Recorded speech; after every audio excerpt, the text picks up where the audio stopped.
الرحمن الرحيم نحمده ونصلي على رسوله الكريم أما بعد فقد قال الله سبحانه وتعالى في القرآن المجيد والفرقان الحميد فأعوذ بالله من الشيطان الرجيم بسم الله الرحمن الرحيم لقد من الله على المؤمنين إذ بعث فيهم رسولا من أنفسهم يتلو عليهم آياته ويزكيهم صدق الله العظيم سبحان ربك رب العزة عما يصفون وسلام على المرسلين والحمد لله رب العالمين اللهم صل على سيدنا محمد وعلى آل سيدنا محمد وبارك وسلم.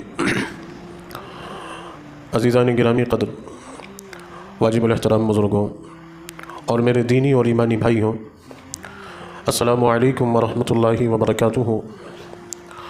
میرے عزیزوں اور بزرگوں، جیسا کہ آپ سبھی حضرات جانتے ہیں کہ یہ ربیع الاول کا مہینہ ہے، اور یہ وہ باسعادت مہینہ ہے کہ جس میں اللہ کے آخری پیغمبر خاتم النبیین جناب محمد الرسول اللہ صلی اللہ علیہ وسلم کی ولادت باسعادت ہوئی.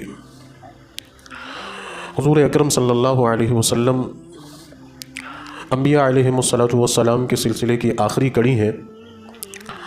آپ کے بعد اس روح زمین پر کوئی دوسرا نبی نہیں آئے گا، بس چنانچہ آپ کا لایا ہوا دین، آپ پر اتاری گئی کتاب اور آپ کے ذریعے سے بھیجی گئی شریعت، یہی قیامت تک کے آنے والے انسانوں کے لیے اللہ کی طرف سے ایک حکم نامہ ہے. نبی پاک صلی اللہ علیہ وسلم کی ولادت کا مہینہ ہے. ہم دیکھتے ہیں کہ اس تعلق سے حضور اکرم صلی اللہ علیہ وسلم کی ولادت کو اور آپ کی ولادت کے مہینے کو اور آپ کی ولادت کے دن کو مسلمان کس انداز سے دیکھتے ہیں، سمجھتے ہیں، کیا عزائم کرتے ہیں، کیا ارادے کرتے ہیں، کیا سبق اور نصیحت حاصل کرتے ہیں. یہ ساری چیزیں ہمارے سامنے ہوتی ہیں، لیکن در حقیقت سب سے اہم بات وہ یہ ہے کہ ہم نبی کریم صلی اللہ علیہ وسلم کی بعثت اور آپ کی ولادت کے مقصد کو سمجھیں اور انبیاء علیہم الصلاۃ والسلام کے اس دنیا میں بھیجے جانے کے مقصد کو سمجھیں.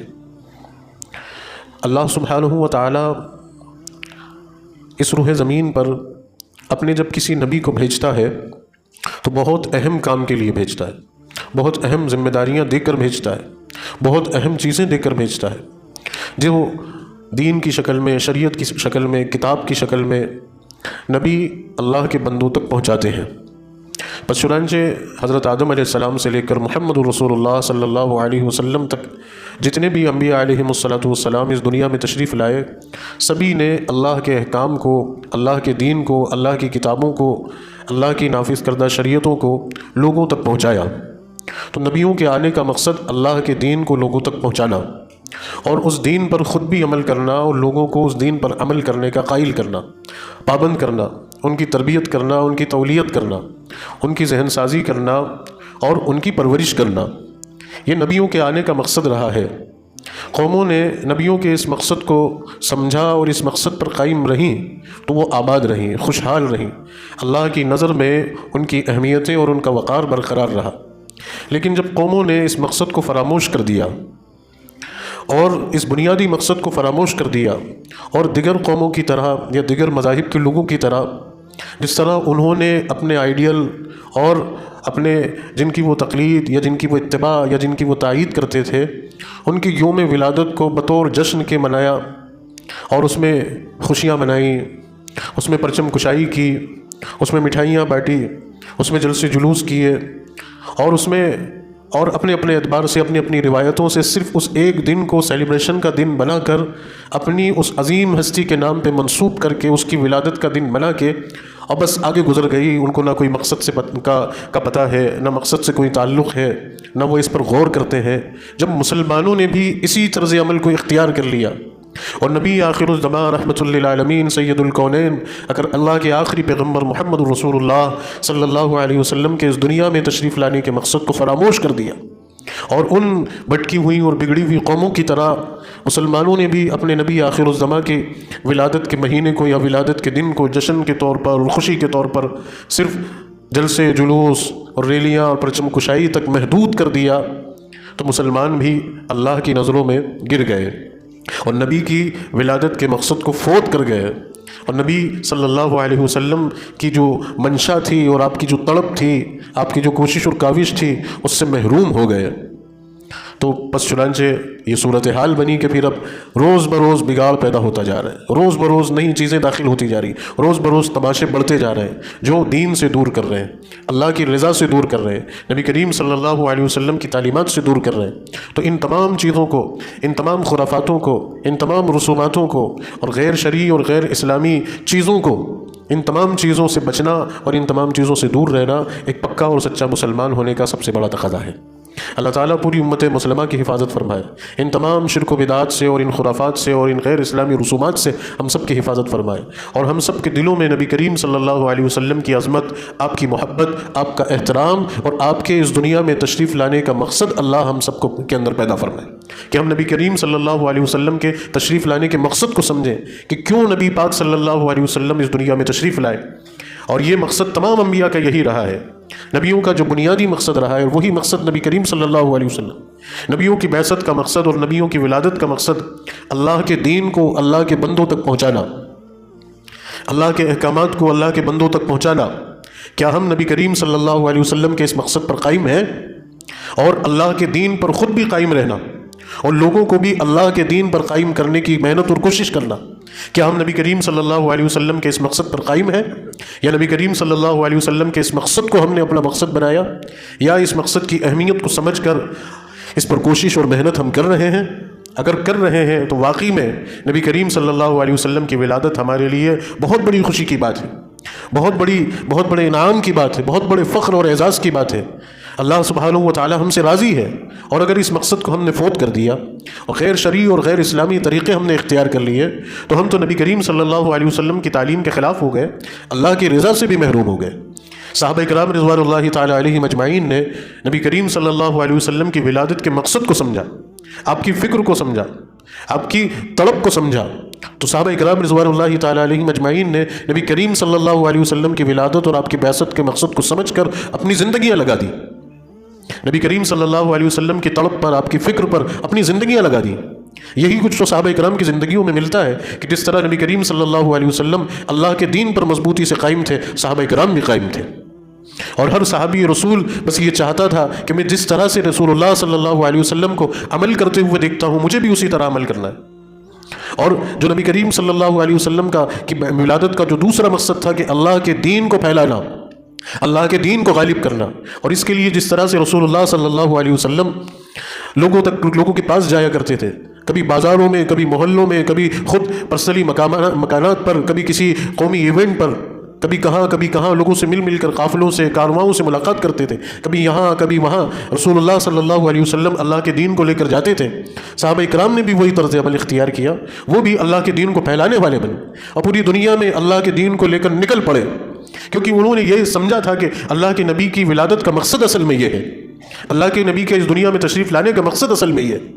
اس مقصد پر ہم قائم ہیں، اس کے لیے ہم کتنی فکر کر رہے ہیں، اس کے لیے ہم کتنا کام کر رہے ہیں کہ اللہ کے دین کو پھیلانا، اللہ کے دین کو غالب کرنا، اس کے لیے ہم اپنے طور پر کیا پیش کر رہے ہیں۔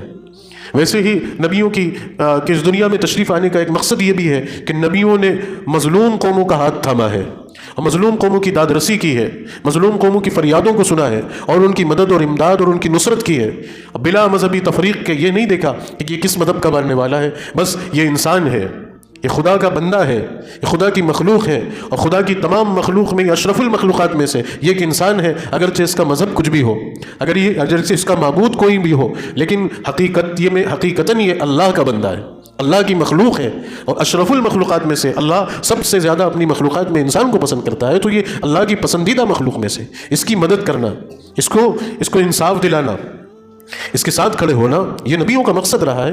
تبھی تو قومیں نبیوں کی طرف پلٹی ہیں۔ یہ انسان کی فطرت ہوتی ہے کہ انسان سب سے پہلے اپنا فائدہ دیکھتا ہے، تو جب تک نبی معاشرے کے ساتھ، قوموں کے ساتھ، سماج کے ساتھ ان کا حل پیش کرنے کی غرض سے، ان کو فائدہ پہنچانے کی غرض سے، ان کو نفع پہنچانے کی غرض سے ان سے نہیں جڑے تو قومیں ان کی طرف نہیں پلٹی۔ نبی جڑے، پہلے دن سے جڑے تو قوموں نے دیکھا کہ یہ شخص ہمارا خیر خواہ ہے، یہ ہمارا محسن ہے، یہ ہمارے لیے انصاف کی بات کرتا ہے، یہ ہمیں عدل دلانے کی کوشش کرتا ہے، یہ ہمیں ظالم سے نجات دلانے کی کوشش کرتا ہے، تو لہٰذا یہ ہمارا محسن ہے، یہ ہمارے لیے مخلص ہے، تو یہ اب یہ جو بات کہیں گے ہم اس بات کو قبول کریں گے اور ہم ان کی بات کو مانیں گے۔ تو یہ نبیوں کی زندگی کا مقصد مظلوموں کو انصاف دلانا، مظلوموں کی مدد کرنا، بے سہاراؤں کی مدد کرنا۔ تمام نبیوں کی پوری زندگیوں میں آپ کو یہ چیز سر فہرست ملے گی کہ نبیوں نے مظلوم طبقات کی مدد کی، اور کمزوروں کی اور غریبوں کی اور محتاجوں کی اور یتیموں کی آپ نے ان سرپرستیاں کی، ان کی امداد کی۔ کیا یہ مقصد آج ہمارا ہے؟ کیا اس مقصد کو ہم پیش نظر ہم نے رکھا ہوا ہے؟ یہ سارے مقصد ہم نے فوت کر دیے، اور جیسا کہ میں نے پہلے کہا کہ غیر قوموں کی طرح ہم نے بھی نبی آخر الزماں صلی اللہ علیہ وسلم کی ولادت کے اس مہینے کو اور آپ کی اس ولادت کے اس دن کو اور اس تاریخ کو صرف جشن بنا لیا اور جلوس نکال دیا اور نعت خوانی کر لی اور تقریریں اور بیان بازیاں کر دی، اور کوئی سروکار نہیں، کوئی تعلق، کوئی نسبت نہیں، نہ نبی کی فکر کو پہچانا، نہ نبی کی ولادت کے مقصد کو پہچانا۔ بس ایک دن آیا، ایک مہینہ آیا، اور اس کو دھوم دھام سے شور غلہ کر کے اور یہ کر کے وہ کر کے گزار کے ہم بھی غیر قوموں کی طرح غیر سنجیدگی کے ساتھ آگے بڑھ گئے۔ تو میرے عزیزوں، یہ نبی کریم صلی اللہ علیہ وسلم کی منشا نہیں، یہ نبی کریم صلی اللہ علیہ وسلم کی تعلیم نہیں، یہ نبی کریم صلی اللہ علیہ وسلم کے ذریعے اللہ تک کا پہنچایا وہ دین نہیں ہے۔ یہ سب خرافاتیں ہیں، یہ سب بدعات ہیں، یہ سب بگاڑ ہیں، یہ سب بربادی کی طرف لے جانے والی چیزیں ہیں۔ اگر ان چیزوں میں خیر ہوتی، ان چیزوں میں بھلائی ہوتی، اور نبی کا مقصد یہ ہوتا، اور نبی کی خواہش یہ ہوتی، نبی کی تمنا یہ ہوتی کہ نبی پاک صلی اللہ علیہ وسلم کی ولادت کو اس طرح سے مسلمان مناتے کہ وہ جلسے جلوس کرتے، وہ نعت خوانیاں کرتے، اور وہ اس طرح سے سڑکوں پہ پرچم لے کر نکلتے، نبی اگر یہ چاہتے، نبی کو یہ پسند ہوتا، تو صحابہ کرام اس میں سب سے پہلے پیش قدم ہوتے، صحابہ کرام سب سے پہلے یہ کام کرتے۔ لیکن صحابہ کرام رضوان اللہ تعالیٰ علیہم اجمعین کی زندگیوں میں ان چیزوں کا کوئی نام و نشان نہیں، کوئی ثبوت نہیں ہے۔ کسی صحابی رسول سے یہ بات ثابت نہیں ہے کہ انہوں نے اللہ کے رسول صلی اللہ علیہ وسلم کی ولادت کے موقع پر، آپ کی ولادت کے مہینے پر، آپ کی ولادت کے دن پر جو ہے چراغاں کیا ہو، یا اپنے گھروں پہ پرچم لگائے ہوں، یا سڑکوں پہ نکل کر جلوس نکالے ہوں، یا اس طریقے کے جو آج کل مسلمان تماشے کر رہے ہیں وہ تماشے کی ہوں۔ کسی صحابی رسول سے یہ بات ثابت نہیں ہے۔ حتیٰ کہ یہ بات کتنی پختہ ہے کہ صحابہ کرام کو اللہ کے رسول سے کتنی محبت تھی، کتنی نسبت، کتنا تعلق تھا کہ اللہ کے رسول صلی اللہ علیہ وسلم کے قول کو اور فعل کو، آپ کی کہی ہوئی بات کو اور آپ کے کیے ہوئے عمل کو صحابہ کرام کتنی غور سے سنتے تھے اور کتنی غور سے دیکھتے تھے اور اس پر کتنی مضبوطی سے عمل کرتے تھے۔ لیکن نہیں، یہ ساری چیزیں صحابہ کی زندگیوں میں ہے ہی نہیں ہے۔ اس لیے نہیں ہے کیونکہ یہ اللہ کے رسول کو پسند ہی نہیں تھا، ان چیزوں کے لیے اللہ کے رسول آئے ہی نہیں تھے۔ یہ تو بگاڑ پیدا ہوا ہمارے اندر، یہ خرافاتیں پیدا ہوئی ہمارے اندر، یہ غلط چیزیں ہمارے اندر داخل ہوئی ہیں، اس کی وجہ سے دین کا نقصان ہو رہا ہے، مسلمانوں کا نقصان ہو رہا ہے۔ اور آپ دیکھو کتنی بدتمیزیاں روز بروز بڑھتی جا رہی ہیں۔ ابھی ایک ویڈیو چل رہا ہے کہ جس میں وہ جشن عید میلاد النبی کے سلسلے میں اسٹیج لگا ہوا ہے، اور اس اسٹیج کے اوپر کچھ مسلم لڑکیاں جو ہے وہ ادھر تو نعت بج رہی ہے، اور ادھر وہ مسلم لڑکیاں جو ہے وہ ہاتھ میں لکڑیاں لے کر، وہ جیسے ہمارے برادران وطن کے یہاں وہ نوراترے میں وہ گربا کھیلتے ہیں، ویسے وہ لڑکیاں گربا کھیل رہی ہیں، وہ اسٹیج کے اوپر تھرک رہی ہیں، وہ اسٹیج کے اوپر ناچ رہی ہیں اور وہ گربا کھیل رہی ہے۔ تو وہ غیر مسلم اس پر کمنٹس ڈال رہے ہیں کہ دیکھو ان مسلمانوں نے یہ ہمارا طریقہ چوری کر لیا، اب انہوں نے بھی گربے کی ایک پرتھا اپنے یہاں شروع کی۔ کیا ہے یہ کیا چیز ہے؟ مجھے بتاؤ آپ، یہ کیا تماشا آ رہا ہے یہاں ہے؟ یہ کس طرح کی خرافات ہے؟ کیا یہ اللہ کے رسول کا لایا ہوا دین ہے؟ کیا یہ اللہ کے رسول صلی اللہ علیہ وسلم کو خوش کرنے والا عمل ہے؟ کیا یہ اللہ کو راضی کرنے والا کام ہے؟ یہ ہرگز نہیں ہو سکتا۔ اللہ کی پناہ، اللہ ہم سب کی حفاظت فرمائے، نبی کریم صلی اللہ علیہ وسلم سے محبت، آپ کا احترام ہم سب کے دلوں میں پیدا فرمائے، اور اس کے بغیر نجات ہی نہیں ہے۔ ہمارا ایمان قابل قبول ہی نہیں ہے جب تک رسول اللہ کی محبت ہمارے دل میں نہیں، جب تک رسول اللہ کا احترام ہمارے دل میں نہیں، ہمارا ایمان اللہ کے یہاں قابل قبول نہیں ہے۔ لیکن محبت اور احترام کا مطلب یہ نہیں ہے کہ ہم نبی کی تعلیم کے خلاف چلے جائیں، ہم اپنی مرضی اور اپنی منشا کے مطابق کام کرنے لگ جائیں۔ نبی کی محبت اور نبی کے احترام کا تقاضا یہ ہے کہ جس طرح سے نبی کریم صلی اللہ علیہ وسلم نے کرنے کو کہا ہے، یا آپ کو دیکھ کر آپ کے صحابہ نے کیا ہے، اس طرح سے ہم کریں، اس طرح سے ہم رہیں۔ یہ ہے نبی کریم صلی اللہ علیہ وسلم کی حقیقی محبت اور حقیقی احترام۔ ایک کوئی لڑکا ہے، وہ اپنے والد کی محبت کا خوب دم بھرے، اور خوب اس کے نعرے لگائے اور خوب اس کا چرچا کرے کہ میں ابا کا احترام کرتا ہوں، میں ابا سے محبت کرتا ہوں، اور کرے والد کے خلاف ورزی. ابا نے کہہ دیا ایسا نہیں کرنا ہے لیکن وہ ایسے ہی کرے، ابا نے منع کر دیا یوں نہیں کرنا ہے تو وہ ویسے ہی کرے. وہ کس طرح کا فرما بردار ہوا؟ وہ تو نالائق ہوا، وہ تو فریبی ہوا، وہ تو مکار اور عیار ہوا. وہ باپ کی محبت کا تو ایک طرف دعویٰ ہے لیکن باپ کی ایک بات نہیں سن رہا، تو یہ کون سی وفادار اولاد ہے؟ اور ایک بیٹا ہے کہ جو نعرے نہیں لگا رہا، شور شرابہ نہیں کر رہا، دعوے نہیں کر رہا، لیکن باپ کا فرما بردار ہے. ابا نے جو کہہ دیا اس کو کرتا ہے، ابا نے جو کہا ہے اس کو سنتا ہے. تو لوگ کہیں گے کہ یہ فرما بردار ہے، یہ بیٹا اچھا ہے کیونکہ یہ باپ کی سنتا ہے، باپ کی منشا پر ہے، باپ کو راضی کرنے والے کام کرتے ہیں. وہی معاملہ ہے کہ ہم دعوے تو بڑے بڑے کر رہے ہیں لیکن کام سب خلاف کر رہے ہیں. تو یہ کون سے عاشق رسول ہوئے؟ عاشق رسول ہونے کا تو تقاضا یہ ہے کہ ہمارے اندر نبی کریم صلی اللہ علیہ وسلم کی محبت کا صرف دعویٰ نہیں ہو، عمل ہو، جس طرح صحابہ کرام کا عمل تھا. اس روح زمین پر سب سے زیادہ اللہ کے رسول صلی اللہ علیہ وسلم کی محبت اگر کسی کے دل میں تھی، صحابہ کرام میں، عام انسانوں میں، اور صحابہ کرام کے اندر بھی اگر کسی شخص کو اگر متعین کیا جائے یا کسی شخص کے بارے میں کہا جائے کہ صحابہ کرام کی جماعت میں بھی سب سے زیادہ اللہ کے رسول صلی اللہ علیہ وسلم کی محبت اور آپ کے عشق میں کون رنگا ہوا تھا، وہ سیدنا ابو بکر صدیق رضی اللہ تعالیٰ عنہ. بے پناہ محبت اللہ کے رسول صلی اللہ علیہ وسلم، بے پناہ احترام اللہ کے رسول صلی اللہ علیہ وسلم، اتنا گہرا تعلق، اتنی گہری نسبت. اور اس محبت کو خود اللہ کے رسول صلی اللہ علیہ وسلم بھی سمجھتے تھے کہ میرا سب سے لاڈلا اور چہیتا اور مجھ سے سب سے زیادہ محبت کرنے والا یہ صحابہ کی پوری جماعت میں ابو بکر صدیق ہے. اسی لیے تو اس بات کو اور اس راز کو اور اتنی اہم بات کو کہ اللہ نے رسول اللہ صلی اللہ علیہ وسلم کو ہجرت کا حکم دیا کہ نبی آپ مکہ سے ہجرت کر کے اب مدینہ چلے جائیں. کتنے بڑے راز کی بات. ادھر مشرکین نے پہرا ڈالا ہوا ہے، جان کے دشمن جو ہے گھات لگا کے بیٹھے ہیں، اور اللہ کے رسول صلی اللہ علیہ وسلم کے پورے گھر کو گھیر رکھا ہے کہ بس کس طرح سے محمد صلی اللہ علیہ وسلم ہمارے ہتھے چڑھے اور اعوذ باللہ ہم ان کو نقصان پہنچائے. اس نگاہ بینی کے عالم میں، اس گہرے بندشوں اور پابندیوں کے ماحول میں کہ جب اللہ کا حکم آیا کہ آپ نکلیے، اللہ کے رسول صلی اللہ علیہ وسلم نے کسی کو نہیں بتایا. حضرت علی رضی اللہ تعالیٰ عنہ جو چچازاد بھائی ہیں، ساتھ میں رہنے والے ہیں، ایک ہی ساتھ رہ رہے ہیں، حضرت علی کو بھی وضاحت کے ساتھ نہیں بتایا کہ ہم جا رہے ہیں. حضرت علی رضی اللہ تعالیٰ عنہ کو بھی اشارتاً بتایا، اپنے ساتھ نہیں لیا. ہجرت کا تو بتا دیا لیکن اپنے ساتھ نہیں لیا. حضرت ابوبکر صدیق رضی اللہ تعالیٰ عنہ کے گھر تشریف لے گئے اور حضرت ابوبکر صدیق رضی اللہ تعالیٰ عنہ سے کہا کہ ابو بکر اللہ کا حکم آ گیا ہے، اب ہجرت کرنی ہے.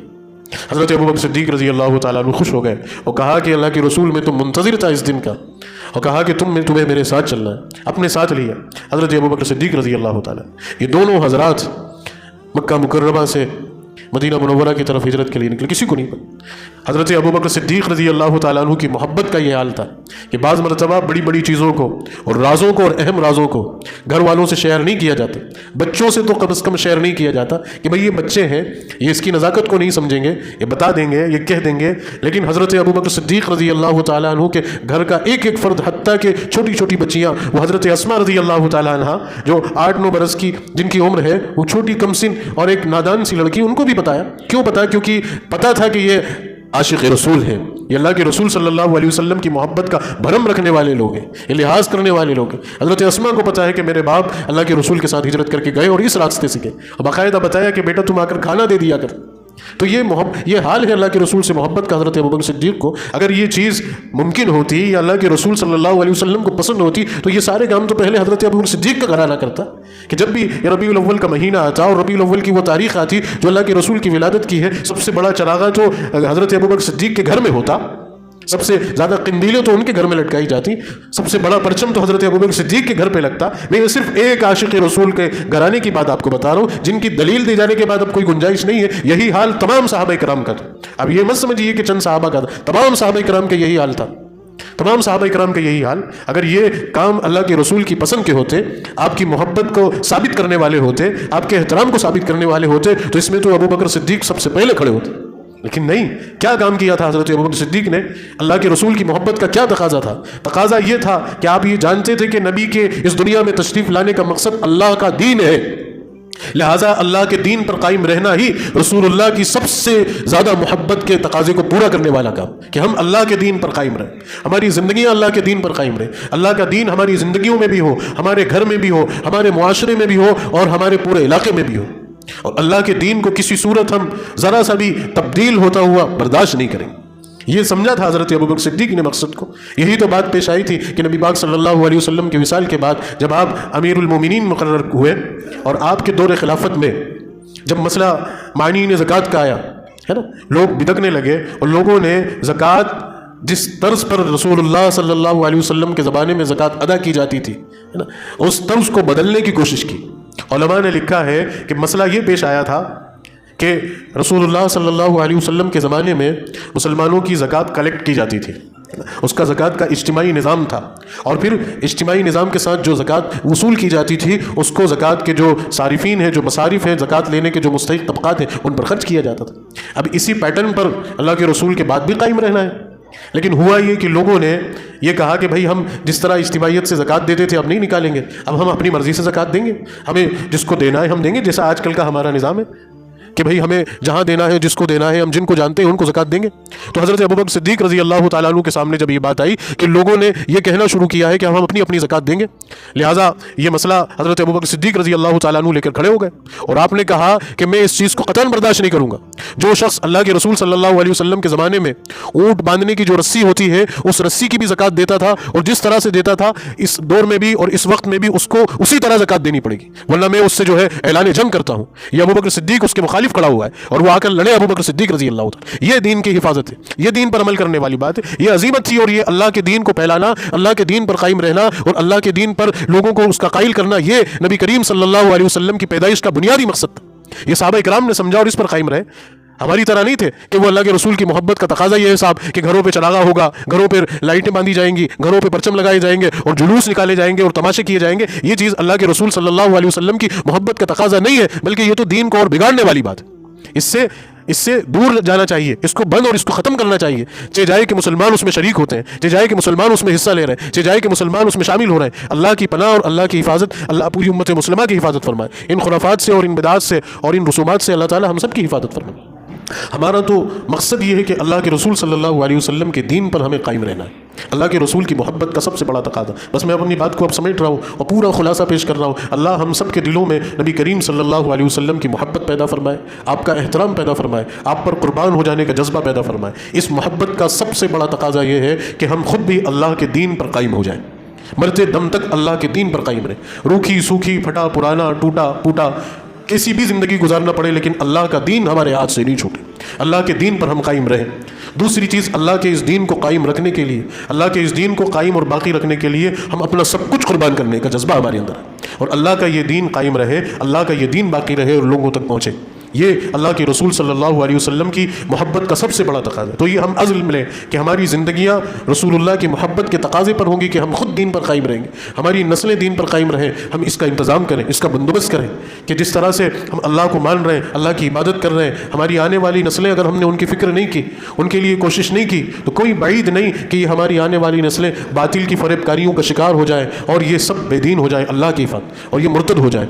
یہ مسلمانوں نے محنت نہیں کی، مسلمانوں نے پچھلے کئی سالوں سے کوشش نہیں کی اور جس طرح کی زندگی بس بے پرواہی کی گزارتے چلے گئے. تو آج نوبت یہ آ رہی ہے کہ ہمارے بچے، ہماری نسلیں، ہماری لڑکیاں آج اللہ کے دین کو چھوڑ کر جا رہی ہیں، غیروں کے ساتھ جا رہی ہیں. ان پر نہ رسول اللہ صلی اللہ علیہ وسلم کی محبت کا کوئی اثر، نہ اللہ سبحانہ و تعالیٰ کی ذات کی عظمت کا کوئی اثر، نہ دین اسلام کا کوئی احترام، نہ ماں باپ کا کوئی لحاظ، نہ پاسداری. آپ غور کریں نا کہ یہ نوبت کیوں پیش آ رہی ہے؟ یہ نوبت کیوں پیش آ رہی ہے؟ یہ نوبت اس لیے پیش آ رہی ہے کیونکہ بچوں کی دینی اور اسلامی تربیت نہیں ہوئی، ان کو کھلا ماحول دیا گیا، ان کو من مرضی زندگی گزارنے کا موقع دیا گیا. نہ ماں باپ اس کے لیے فکر مند ہوئے، نہ ماں باپ اس کے لیے سنجیدہ ہوئے. بھائی بار بار کہا جاتا ہے کہ اپنی اولاد کے لیے چاق و چوبند رہیے، ان کے لیے فکر کیجیے، ان کے لیے دعائیں کیجیے. اولاد کے حق میں ماں باپ کی دعا سب سے زیادہ اثر اندوز ہوتی ہے، اور نبیوں نے یہ بات کہی ہے. حضرت ابراہیم علیہ السلام اللہ کے خلیل، جلیل القدر نبی، ابو الانبیاء، آپ خود اپنی اولاد، اپنی نسل کے لیے اللہ سے دعا کر رہے ہیں کہ اللہ میری اولاد کو دین پر قائم رکھنا. اتنے فکر مند ہیں کہ آخر وقت میں آپ جو ہے اپنے بیٹوں کو بلا کر پوچھ رہے ہیں کہ میرے بیٹوں، کیا تم میرے بعد اللہ کے دین پر قائم رہو گے کہ نہیں رہو گے؟ تو بیٹے جواب دے رہے ہیں کہ ابا جان آپ کی تربیت اور آپ کی زندگی کو ہم نے دیکھا ہے، ہم اللہ کے دین کو نہیں چھوڑیں گے۔ کیا یہ سوال ہم اپنے بچوں سے کرتے ہیں؟ کیا یہ پوچھنے کی ضرورت ہمارے اندر پیدا ہوتی ہے؟ کیا یہ ماحول ہمارے گھر کے اندر کا ہے کہ کبھی ہم اپنے بچوں کو اس طرح سے لے کر بیٹھے، اپنی بیٹیوں کو اس طرح سے لے کر بیٹھے؟ اسلام کی عظمت، نبی کی محبت اور دین کی سربلندی اور دین پر مر مٹنے کے جذبے کی بات کبھی ہمارے گھر کے اندر ہوئی؟ دوسری ساری چیزیں ہوتی ہیں، کیا لانا ہے، کیا خریدنا ہے، گھر کیسا بنانا ہے۔ ایک ایک بچے سے پوچھا جائے گا بیٹا آپ کا کمرہ کیسا ہو، بیٹا یہاں پر زینہ ڈالیں نہیں ڈالیں، کچن کیسا ہو، یہ کیسا ہو، وہ کیسا ہو، لیکن دین کے سلسلے میں کوئی بات، شرم آ جاتی۔ کیسے بات؟ باپ کہتا ہے کہ میں کیسے بات کروں، مجھے شرم آتی ہے، میں بھائی ہیں بھائیوں سے کیسے بات کروں، میں بہنوں سے کیسے بات کروں؟ باپ بچوں سے دین کی بات کرنے میں شرم آ رہا ہے اور بے حیائی کی بات کرنے میں شرم نہیں آ رہی۔ تو پھر جب جیسا ماحول ہوگا وہی اس کا اثر نکل کر سامنے۔ بچوں کو لے کر بیٹھی ہے، ہماری حضرت بار بار اس بات کو کہتے ہیں کہ اپنی اولاد کے سامنے اپنا کردار دشمنی والا پیش مت کیجیے، دوستی والا پیش کیجیے۔ بچوں سے ایسی دوستی ڈالیے کہ آپ کے بچے اپنے دل کی بات اپنے پاس آپ کے پاس لے کر آئیں، آپ سے شیئر کریں، آپ سے کہیں، اور پھر اپنے بچوں کو لے کر بیٹھیے۔ کم از کم اس وقت میں، اس فتنے کے اور آزمائش کے دور میں، میں آپ کو ایک بات بتا رہا ہوں کہ بہت ضروری ہے، میں بہت کم بتا رہا ہوں لیکن اس پر بھی اگر واقعی میں ہم نے عمل کر لیا تو اللہ کی ذات سے امید ہے کہ اللہ تعالیٰ ہمارے اس عمل کی برکت سے ہماری نسلوں کو، ہمارے گھر والوں کو دین پر قائم رکھے گا۔ ہر شخص اپنے گھر میں 24 گھنٹے کے اندر آدھا گھنٹہ سیپریٹ نکال کر کے، جس میں گھر کے تمام ممبر، گھر میں موجود تمام لوگ بیٹھے، اللہ کے دین کی بات ہو۔ اگر آپ جو ہے بات نہیں کر سکتے، آپ اور کچھ کسی چیز پر بات نہیں کر سکتے، تو کم از کم وہ حدیث کی وہ معتبر کتابیں لیجیے، حدیث کی کتابوں کی تعلیم شروع کیجیے، قرآن کی ایک سورت پڑھیے اور قرآن کی ایک سورت کا ایک ترجمہ پڑھیے، اور حدیث کی کتاب کی ایک حدیث سنائیے، اس کا جو ہے اس کا ترجمہ پڑھیے، اس کی تشریح پڑھیے۔ میں آدھا گھنٹہ بتا رہا ہوں، بہت کم بتا رہا ہوں، یہ تو دین پر ہمیں پورا وقت دینا ہے، لیکن آدھا گھنٹہ بھی دے دیا ہم نے تو بڑی بات ہو جائے گی۔ تو یہ آدھا گھنٹہ مختص کیجیے، اپنے بچوں کو لے کر بیٹھیے، اپنی بہنوں کو لے کر بیٹھیے، اپنے اماں ابا کو لے کر بیٹھیے۔ اس کی سب سے بڑی برکت یہ ہوگی، میں آپ جو تعویذ مانگتے ہیں نا، آپ جو گھر کے اندر خیر کی دعائیں کرواتے ہیں نا، اب آج آپ کو دوسروں کے چکر کاٹنے پڑتے ہیں، وہ مولاناؤں کے اور باباؤں کے منت اور سماجت کرنی پڑتی ہے، صاحب دعا کرو گھر میں خیر اترے، دعا کرو گھر کے اندر یہ ماحول ختم ہو، ٹینشن ختم ہو، یہ چیزیں ختم ہو، وہ چیزیں ختم ہو۔ جو اصل میں جن چیزوں سے ختم ہونے کی ہے وہ آپ کرتے ہی نہیں، اور دعا آپ کے پیچھے پڑے ہوئے بس۔ میں آپ سے یقین کے ساتھ کہتا ہوں، آپ اپنے گھر کے اندر قرآن کا حلقہ لگاؤ، آپ اپنے گھر کے اندر حدیث کا درس شروع کرو، آپ اپنے گھر کے اندر دین کی بات کو کرنا شروع کرو۔ اس کی برکت سے، دین کی برکت سے اللہ آپ کے گھر کے اندر برکت ڈالے گی، آپ کے گھر کے اندر خوشی آئے گی، آپ کے اندر، گھر کے اندر لوگوں کے دلوں کے اندر ایک دوسرے سے جوڑ پیدا ہو، نفرتیں ختم ہوں گی۔ دین کی برکت، یہ اللہ کے دین کا پل اور ثمر ہے، اور دنیا میں اللہ گھر کو جنت بنا دے گی، ابھی آخرت میں تو جنت تیار ہے۔ لیکن افسوس کہاں ہوتا ہے ہمارے، کچھ بھی نہیں ہوتا، اللہ ماشاء اللہ بڑھاپے میں بہت کم گھر بچے ہیں کہ وہ بڑھاپے میں فارغ ہو گئے، وہ دادا دادی ہو گئے یا بوڑھے ہو گئے، کوئی کام کاج نہیں بچا، تو صبح کبھی بہت کم گھروں میں کسی نے سپارہ وپارہ پڑھ لیا، ورنہ کوئی نظام نہیں ہے، کوئی ترتیب نہیں، بے دینی ڈیرے ڈالی ہوئی ہے، تو اس کے نتیجے یہ بھی نکلی۔ اللہ ہم سب کی حفاظت فرمائے۔ نبی پاک صلی اللہ علیہ وسلم کی ولادت کے مقصد کو سمجھیں کہ اللہ کے دین کو اپنے گھروں میں قائم کریں۔ جب اللہ کا دین ہمارے زندگیوں میں، ہمارے گھروں میں قائم ہو گیا تو اس کی برکت سے اللہ پورے ماحول کو دیندار بنا دیں گے۔ یہ ایک بات میری مکمل ہوئی۔ دوسری بات میں بس اب اپنی بات کو سمجھ رہا ہوں کہ جو ابھی وقف بورڈ کے سلسلے میں جو پوری کارکردگی چل رہی ہے آپ سب کے سامنے، آپ سب بہت سمجھدار، بہت جینیس قسم کے لوگ ہیں، مجھ سے زیادہ ان تمام چیزوں کو جانتے ہیں۔ اس چیز کو بہت سنجیدگی سے لے کر، آخری چند گھنٹے بچے ہیں، رات 12 بجے تک کا وقت ہے نا، رات 12 بجے کا وقت ہے، رات 12 بجے سے پہلے جن حضرات نے میل نہیں ڈالا ہو، ہے نا، یہ وقف بورڈ کا جو ترمیمی بل آیا ہے، اس کے اگینسٹ میں، اس کے خلاف میں جس نے بھی اپنی طرف سے میل نہیں کیا، وہ سب سے پہلا کام یہ کہ یہاں مسجد سے اٹھنے کے فوراً بعد سب سے پہلا کام یہ کہ وہ میل اپنی طرف سے بھی کرے۔ آپ ہونا تو یہ چاہیے تھا کہ ہم گھر جا کے، محلے جا کے یہ کام کو کرتے، لیکن ہمارے مزاج کے اندر سنجیدگی نہیں ہے۔ ابھی مسلمانوں کا سب سے بڑا جو نقصان ہو جاتا ہے نا، وہ یہ ہے کہ ہمارے مزاج کے اندر سنجیدگی نہیں ہے۔ ہم کام کرنے سے زیادہ اس کا شور شرابہ زیادہ کرتے ہیں، ہمیں شہرتوں کی زیادہ خواہش ہوتی ہے۔ کام ایک گلی میں کیا اور پوسٹ اتنی لمبی چوڑی ڈال دی، ہے نا، کام ایک گلی میں کیا، 1 گھنٹے کا کیا، وہ کہتے ہیں نا کہ انگلی کٹا کے شہیدوں میں نام لکھوا لی۔ وہ مزاج کو بدلیے، اس طرز پہ کام کیجئے کہ کام ہو لیکن پتہ بھی نہیں چلے۔ اصل اس کام کا اجر دینے والا تو اللہ ہے۔